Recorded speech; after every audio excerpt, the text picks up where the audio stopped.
What is up, everybody? This is Lyle, No Hippie Trucking and Transportation, coming at you from the C&T truck stop, I-22 78, that highway that runs between Memphis and Birmingham. So anyway, it's basically an Exxon exit 48, and I just got to talk about how disappointed I am. But before I get to that, just wanted to say, sometimes it's okay to say no. A couple things happened within the last 24 hours. I was given a load by driver lineup to basically just take a load off the yard and go up to Olney, Illinois. Just a load to get me out of there. It was a short load, and I'd be able to kind of test the truck and make sure there's no issues, stuff like that. So it did what it needed to do. It was not really a good load at all, but I was going to do it. So I go and pick up, I get the notification that the trailers came inbound, wait like 15 minutes and get with dispatch or driver lineup to see if the trailer's been cleared. So I wait a couple hours because I figured, if I start driving like 10 or 11 o'clock at night, I'll be coming in the morning in a reasonable time to get some parking. Now, there's a Love's there that gets full, but there's a Red Rooster truck stop, I think, across the street that always seems to be fine. But either way, I was going to wait a couple hours. So I wait my couple hours, go hook up to the trailer, and go through outbound. And the tech there in outbound said, "Was this the trailer that was sitting over there by the high value loads?" I was like, "It's not a high value load, but it was sitting over there." He's like, "Man, we haven't even had a chance to check this. The driver just pulled through the lane and turned around and parked." So, hold on a second. Lord have mercy. Up here, greasier than Jermaine Jackson up in here. So they hadn't inspected the truck whatsoever. So they're like, "We could do a quick inspection here." So then they come up with all this stuff that's wrong with the trailer.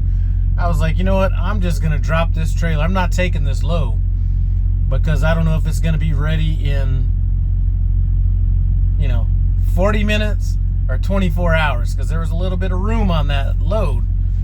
And I wasn't just going to be waiting around. That's the worst thing, when you don't know when something's going to get done. So I just went back into driver lineup and I just said, I don't want this load. It's going in the shop. I don't know when it's coming out. So they took the load back and said, "You know what, should we call you if something becomes available?" I was like, yeah. So right as soon as I dropped that trailer, I get a call from driver lineup. A load picking up in Carthage, Missouri, going down to Brundage, Alabama. A much better load in all respects. So that is the load I'm on now. So I had to say no to that driver lineup load.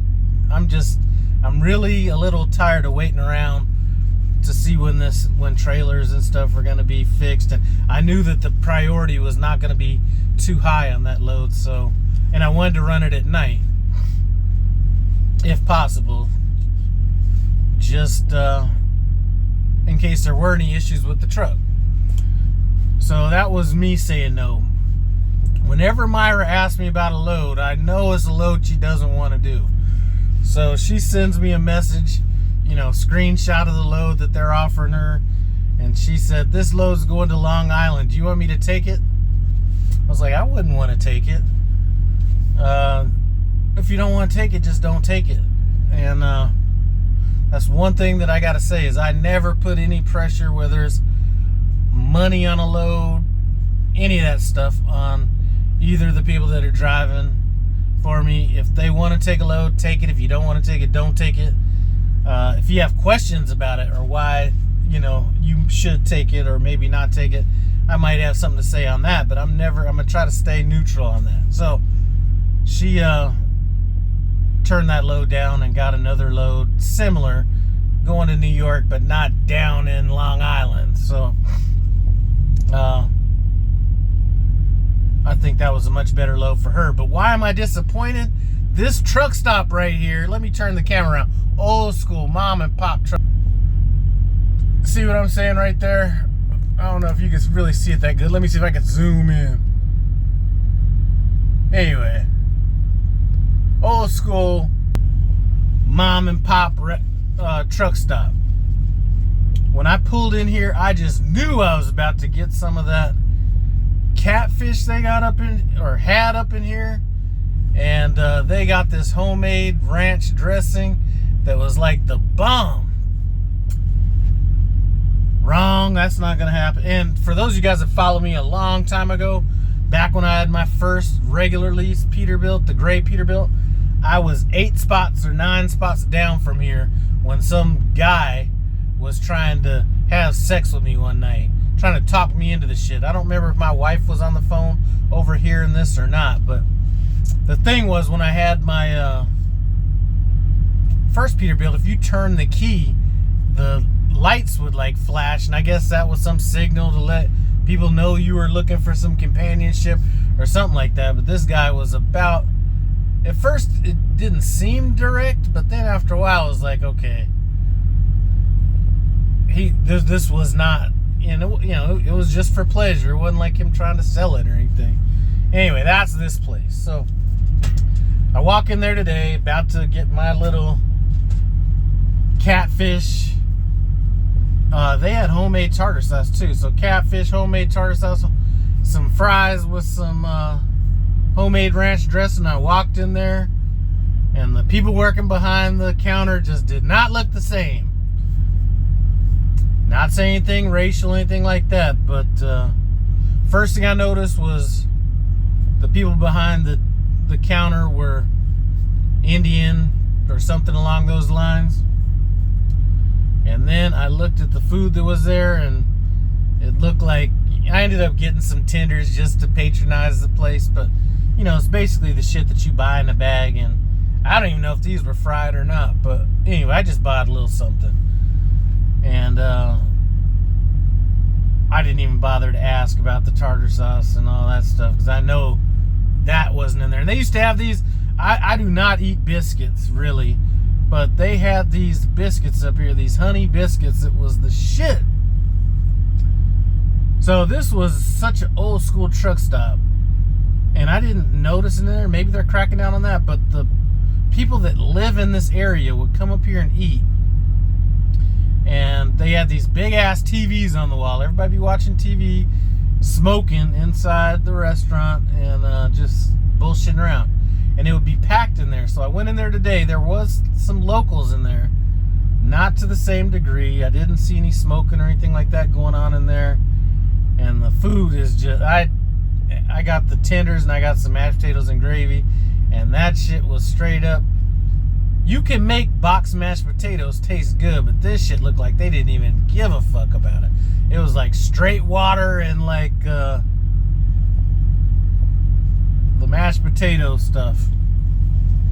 So anyway, I'm disappointed about that, because I had my mind set on this. I have almost enough time to get down. I almost have enough time to get down the road to this other place. It's a nice place, but once I only have 52 minutes left on my clock, and I think that place is like 47 miles away. Don't want to take the chance. So my thing is this, and plus another thing I noticed, and this is actually smart. Some of these immigrants from other countries, people shit on them and all that kind of stuff. These guys definitely don't skip the struggle, and they will thug it out as long as they have to get on their feet. I walked back there to the restroom.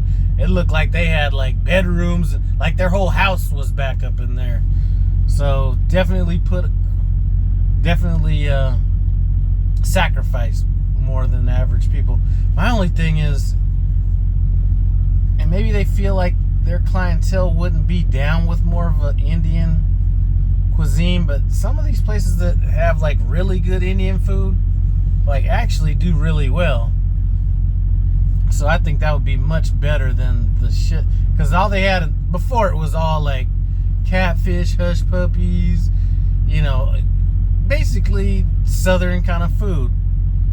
And these guys had like, you know, the burritos that, you know, they have it like Pilot, Flying J, the same nugget, the same chicken strips. I mean, just bland. Anyway, enough about that. So that is all. I may reevaluate my clock because I might be here a little longer than normal. You know, it's about 4 o'clock in the afternoon, and it's been a long shift because I split my clock at the shipper. Now forget it. I was gonna maybe go down. I know there's another truck stop down the road, but forget it. I'm just gonna stay here. Anyway, that's what's going on with me. Basically gave back a load. Myra turned down a load going to Long Island, which I fully support. And just totally disappointed in this food at this place. I mean, when I say this place had some good catfish, this place had some good catfish. You know, you could just look at the people that were back there and tell that was going to be some good food. And now the guy that's in here, and this must be pretty recent, because when I'm in there, there's a candy rep in there, and she's like going over everything. Now, if things expire and things like that, all that you have to do is return it to us and we'll give you credit back for it and all this kind of stuff. And I'm like, yeah, this has been pretty recent. I need to look at the reviews and see if I'm the only one thinking this. But anyway, I've dragged this on long enough. You know, what did that lady say in that one movie? You know, when you got your mouth fixed for something specific and then you just get some other shit, I just feel totally unsatisfied. Anyway, thanks for stopping by. No Hippie Truck and Transportation. As always, comment, subscribe, and I'm out.